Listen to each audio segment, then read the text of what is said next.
Alhamdulillahi Rabbil Alamin. Sebelum sampai pada pemaknaan ayat ini, kita akan coba ingatkan kembali korelasi dengan ayat sebelumnya dan penamaan dengan surah Al-Fatihah. Seperti diketahui bahwa Al-Fatihah disebut dengan demikian mencakup beberapa makna yang sangat luas dan memiliki sifat yang istimewa. Al-Fatihah bisa berarti pembuka bila terkait dengan ayat-ayat Allah Subhanahu wa taala, maka ia dipahami sebagai pembuka dari firman Allah yang diturunkan pada Nabi Muhammad sallallahu alaihi wasallam sebagai mukjizat sekaligus wahyu yang menandai kerasulan Nabi Muhammad sallallahu alaihi wasallam. Jika dikaitkan pula dengan mushaf, yaitu susunannya yang kemudian kita bacakan sampai saat ini, tertulis di antara dua jilid berisi firman Allah Subhanahu wa taala saat dibacakan, maka Al-Fatihah disebut demikian karena ia membuka surah pertama dalam mushaf. Dimulai dengan surah ini, dibuka dengan untayan-untayan di ayat ini, dan hingga diakhiri sampai dengan ke surah An-Nas. Namun demikian, Al-Fatihah alnya juga memiliki makna istighraq, sesuatu yang luas jangkauannya, menyeluruh sifat keistimewaannya. Disebut demikian seakan memberikan kesan dan pesan kepada kita bahwa al di sini menunjukkan sesuatu yang luas terkait dengan semua jenis kebaikan. Fatihah artinya pembuka, taknya sifat.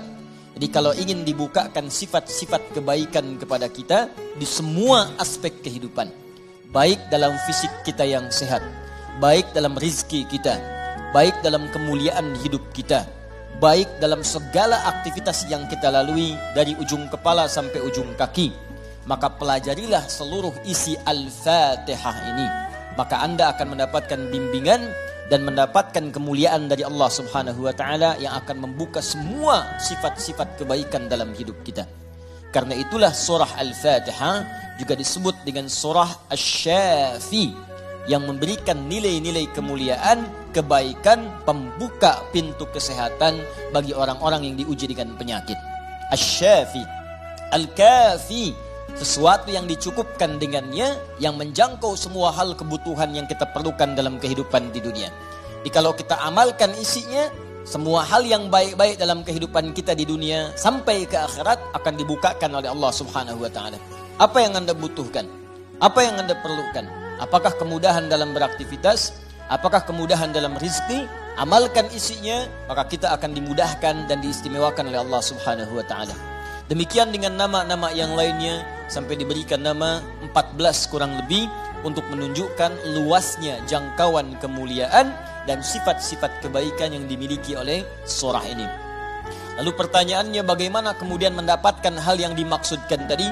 Kalau sakit, cepat sembuhnya. Orang dulu dibacakan sekali Al-Fatihah, dengan izin Allah langsung sembuh. Kalau kita ada kesulitan rezeki, cepat didatangkannya. Orang dulu kemudian mengamalkan surah Al-Fatihah, maka bahkan ada orang yang belum minta, sudah langsung disediakan oleh Allah Subhanahu wa taala. Demikian dengan aspek-aspek yang lainnya. Karena itu penting bagi kita untuk mengetahui isi surah ini, kemudian mengamalkan kandungannya, tidak sekedar membacakannya, tapi tidak mengetahui isinya, tidak paham kemudian kandungannya, sehingga saat kita mengamalkan isinya, kita tidak disertai dengan pemahaman yang baik dan tidak merasakan bagaimana kemuliaan surah yang dimaksudkan. Yang paling berbahaya, dibaca iya tiap hari, tapi nggak diamalkan isinya, itu persoalannya. Berbahayanya bukan berbahaya dalam persoalan nggak dapat pahala, bukan. Sayang saja dibacakan tiap hari 17 kali, tapi tidak mendapatkan isinya. Kayak orang bekerja tapi nggak dapat gaji. Kerja tiap hari tapi akhir bulan nggak gajian gitu. Ya, Allah perintahkan kita untuk membacakannya 17 kali dalam sehari dan menjanjikan pada kita semua jenis kemudahan dan kebaikan dalam hidup. Kita bacakan cuman nggak dapat, itu masalahnya. Nah, persoalannya kenapa orang tidak mendapatinya? Boleh jadi bukan karena tidak membacanya, tapi cara membacanya itulah yang tidak sesuai dengan yang diinginkan oleh Al-Quran dan isi surah itu sendiri. Karena itu coba kita gali bagaimana kemudian surah ini diurutkan ayat-ayatnya dan dijelaskan oleh Allah dengan untaian firman-Nya yang sangat luar biasa.